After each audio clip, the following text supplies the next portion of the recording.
I have lists of quotes on my phone, on sticky notes, in notebooks. Sometimes they're from books or movies, but most of the time they're just everyday things that people say that wouldn't mean much to anyone but me. These quotes derive their meaning from the memories I've associated with them, and I thought I'd share some of the ones I've written down from HCDE.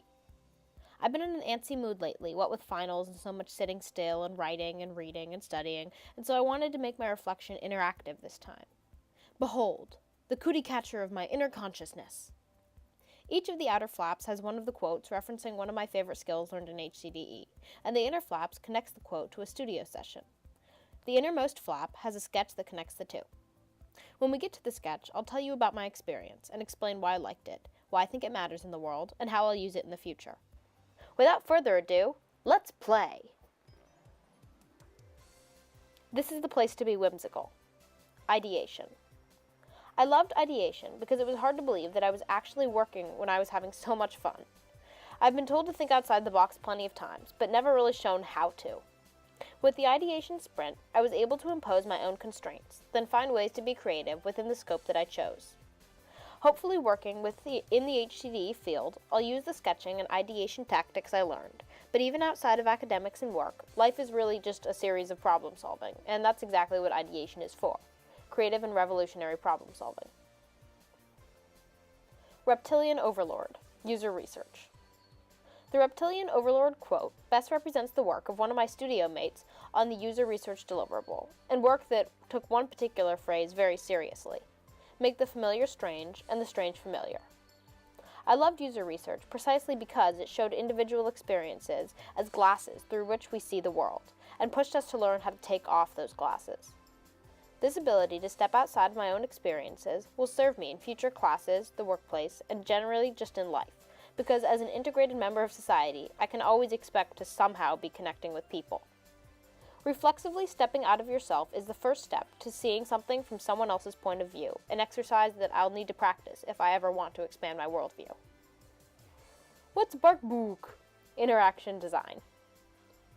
My app for the interaction design sprint was called Barkbook. But when I was drawing out the homepage, my friend leaned over my shoulder and asked, what's a Barkbook? It made me laugh harder than it should have, and it's just how I've referred to the deliverable ever since. During the sprint, I loved the idea that design should be intuitive, and that there were a set of design principles we could adhere to make it more intuitive. When I left studio that day, I began to think about why things were the way they were. The machines at the IMA, the buttons on my water kettle, even the toilet flush system in OuterGuard. Noticing the design of everything made me think more carefully about how I could design intentionally in my deliverables. Through practicing this intentional design, I've developed critical thinking skills about the work I produce and bred my curiosity about the world of HCDE. Okay, now pretend the oven is on fire, or physical prototyping.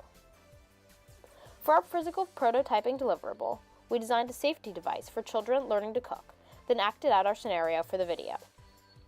Although I loved playing with little bits, the sprint itself was stressful because we ran through most of the UCD process in the allotted 55 minutes. However, running through it at this speed made me realize that this is the speed I'll often have to work at in the real world of design. There won't always be time to slow down and prototype every idea I have and do usability testing on each prototype. I'll have to ideate efficiently, evaluate as I go along, and prototype only the best ideas. However, this exercise also spurred the realization that as I practice the principles of human-centered design, it'll only become easier to ideate efficiently, evaluate as I go along, and prototype. As I focused on in my last reflection, I'm not one to usually shy away from a challenge, and I can't wait to see what challenges the pursuit of HCDE has in store for me. Throughout this class, we've been asked to apply our creativity to solving real-world problems, a context I had never associated with creativity before.